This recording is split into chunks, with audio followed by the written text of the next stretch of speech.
Hi, this is Bill, and this is Prog-Paganda. Over the course of our last several episodes, we've been reviewing our list of 25 Proto-Prog albums. Albums made during the years 1965 through 1969 that influenced and helped provide the foundation for the genre of music that is today called progressive rock. In our first episode in that sequence, we provided you with the list of the 25 albums and the criteria that we used for selecting them. If you haven't yet seen that episode, you can feel free to check it out here at this link on this YouTube channel. We've also, at this point, gone through the entire list of 25 albums with deep dive episodes covering the albums from a musical and from a cultural perspective. Feel free to check those out as well. We think you'll enjoy them. As we've gone through the various albums on the list, we've received quite a few comments from those of you in the audience who have pointed out that there are other albums that are equally deserving of being on this list. I restricted myself to 25 albums because I realized very quickly that if I didn't, I'd be going through this series for a very long time and wanted to cover other topics on this channel before too long. So 25 was the place where I decided to stop, but there definitely are other deserving albums. You've identified a few of those, and we'll talk about those in today's show. And we'll also talk about a few albums that were kept from being on the list because of the criteria that I imposed upon myself. I imposed a restriction in selecting the albums that we could only select a single album per artist. And there are some artists that, had we not had that restriction, could have had at least 2, in some cases more, albums on the list. So this episode is basically to tie up those loose ends and talk about some of the albums that are also very significant from the late 1960s that helped to influence the progressive rock movement. I mentioned in our deep dive episodes that there were several artists that could easily have had multiple records on this list. The first of those that is probably pretty obvious are the Beatles. We selected Sgt. Pepper's Lonely Hearts Club Band for this list, in large measure because the album is something of a cultural icon. It was the album of the Summer of Love and helped to break down a lot of barriers for other bands in creating music in the album-oriented rock format. But the Beatles had, prior to Sgt. Pepper, already begun breaking down the walls with their 1966 album, Revolver, and they would continue to do so during the rest of their existence with, in particular, 1968's self-titled album, also called The White Album, and 1969's Abbey Road, which is one of my favorite albums of all time. Any of those albums, or all of those albums, could have been on the list if I had defined the criteria for the list a little bit differently. Similar can be said for the Moody Blues. We selected In Search of the Lost Chord for our list because it was really the earliest Moody Blues album to make significant inroads with the North American market. But the album that preceded it, Days of Future Past, is an excellent album too, and is a landmark in symphonic rock. It could very easily have been here, and is a wonderful album. I mentioned in our episode on In Search of the Lost Chord that the orchestration is perhaps a little bit dated, a little bit Mantovani sounding to my ears, but is nevertheless quite engaging, and some of the songcraft on that album is just wonderful. The early songs from Justin Hayward in particular really make that album shine. Then there's Frank Zappa and his band, The Mothers of Invention.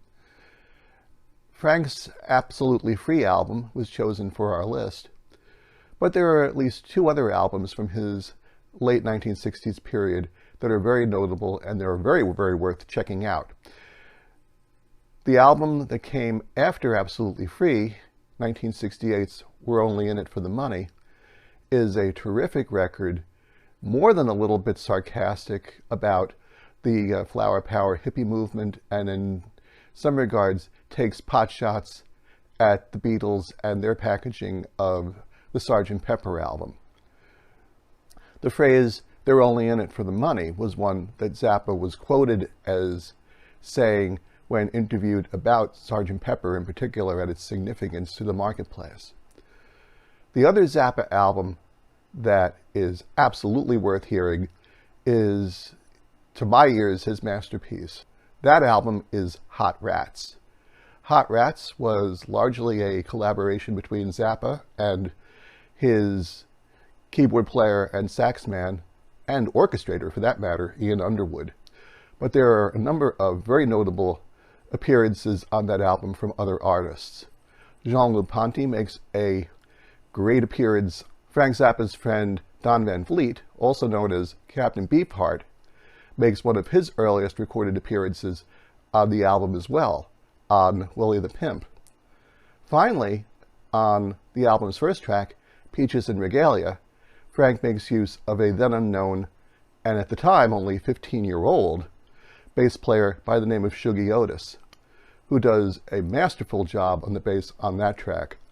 Shuggie was a very talented multi-instrumentalist who would write one of the iconic songs of the 1970s, the Brothers Johnson's Strawberry Letter No. 23.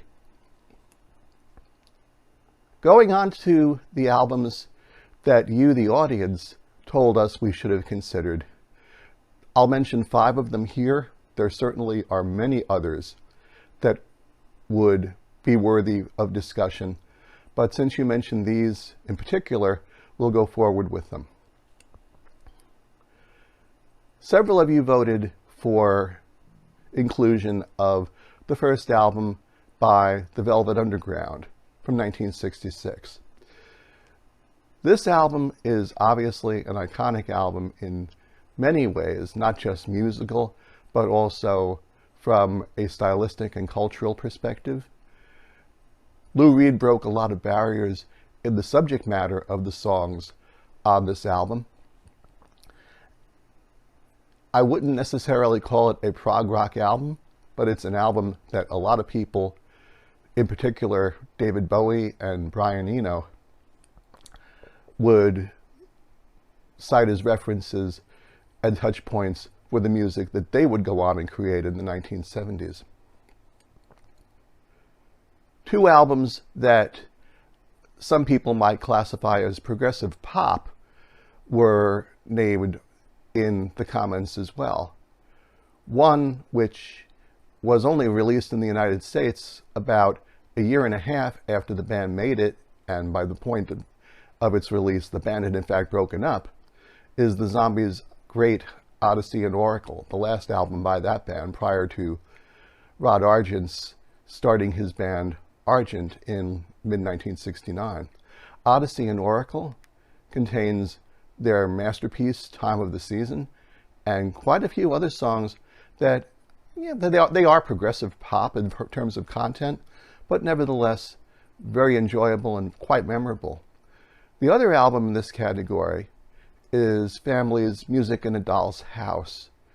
Family was a band that never quite cracked the United States, and it's really more for that reason than any other that I neglected to choose that album for this list.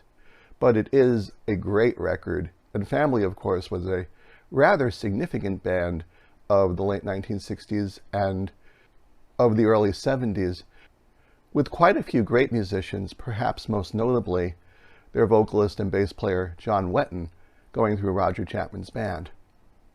Another album that could have been on the list but did not make the cut was 1968's The Notorious Byrd Brothers. By the point of this album, the Byrds had gone through a number of internal changes.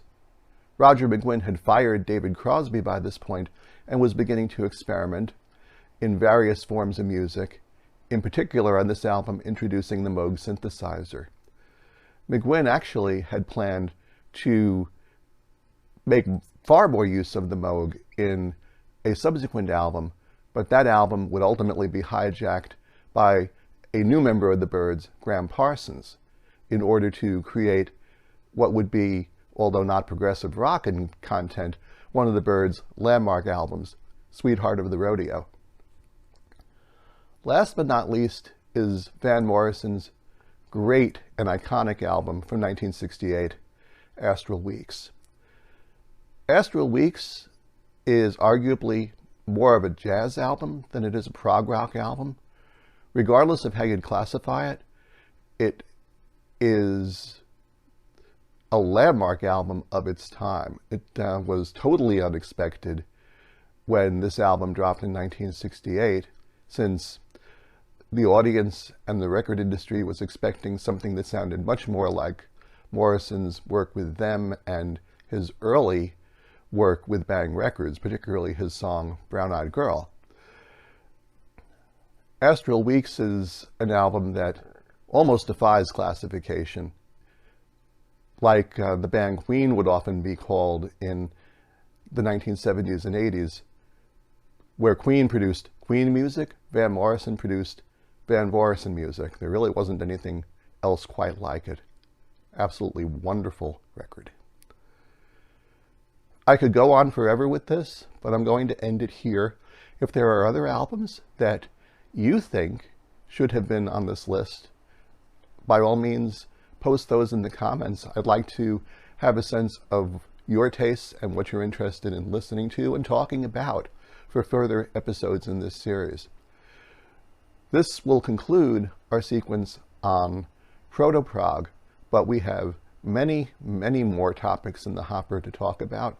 So if you're liking what you're hearing in this series, please subscribe to the channel and listen in as we cover various topics covering both classic prog from the 1970s up to and including the present day. You take good care. Thanks for listening. Bye-bye.